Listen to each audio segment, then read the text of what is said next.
Some of the best minds in the world bringing you some of the best knowledge on TRS Clips. There has been one particular topic that people have been very inclined towards on the internet lately, which is the Yeti. And under every video we've ever created about Yetis, your name comes up. Is it? Yes. Why is that? Simply because I happened to mention that when I wanted to go to Kailash, it was an unsuccessful attempt. Babaji said, okay, chalo. So we didn't go through the usual route, any of the routes that are being used now. The route was completely different. Nobody goes nowadays through that route. We went through the Indo-Tibetan border into Kakabushundi and all these kinds and crossed across. We came to a village where there is a Tibetan Buddha which is so huge that its head is above the roof. And there we stopped for the night. Beyond that I couldn't because I got high fever. My temperature rose and I was delirious and so on. So there were some Nepalese people walking with us. They were the fellows who used to cook. There were some other merchants also with us. And these fellows. So I was inside the tent and I was sleeping. I woke up. Because I suddenly found that my temperature has gone down and I was feeling slightly okay. And I'm thinking, where am I? I even forgot. I said, where am I? Where is Babaji? Nowhere to be seen. And I was lying in the bed. It's dark. The only lamp was the kerosene lantern they have inside.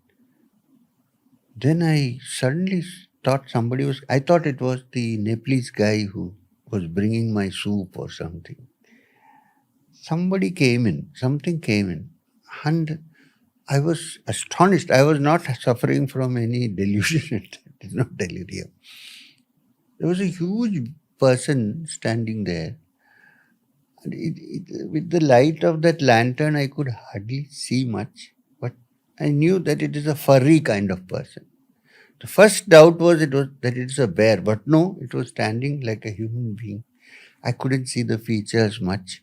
But it came near me and it made a very eerie noise, like I don't know how to, it's like a whistle, but it's not, I don't know how, that kind of, no, okay. It's actually E sound, kind of E sound. And then it took something and put it into my mouth, stuffed something into my mouth. It was a bitter thing. I couldn't spit it out, I swallowed it. And it ran off. By the time that Bahadur came running inside and this one went out. This I mentioned in my autobiography, which is why this Yeti thing keeps coming. And later on, I even thought it was some kind of a Himalayan ape or something.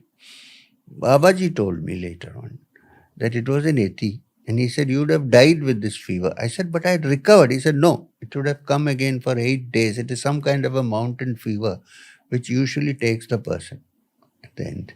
He said, he said, they are good people. They are not what people think and fear. He brought a herbal medicine and stuffed it into your mouth. Otherwise, you would have died. And 3rd day we returned. Do you remember the face? It was dark. There was only that hurricane lamp there at low flame. I can't exactly remember the face, but I can tell you it was broader and bigger than a human face. This much I can tell you. Were you scared at all? I was scared. Of course I was scared. I couldn't scream because I got so scared that the sound stuck in my throat. I couldn't even scream. But before that, all this was done. Split second, kind of. What energy did you feel from it? I didn't feel anything. I think I smelled something like, suppose some furry animal like a dog comes near, that kind of smell. Beyond that, I didn't feel it. What do you think is the Yeti's purpose? Babaji said he came to help you. Beyond that, I don't know. No, generally, like Yetis generally, why do you think they're there? I don't know. I have not even thought about it because this is the first time and the last time I had an experience. But from this, I came to understand that there are such living creatures in the remote parts of mountains and caves and forests, which we don't believe because we don't see them so often. Yeah. And people underestimate how big mountains and forests are. Very big. We don't know a thing. Nothing to compare with any of the national forests that we have. There are many unknown places. Thank you for watching this clip. If you want to learn more about this topic, we've curated a playlist just for you, and here's a link to the whole episode.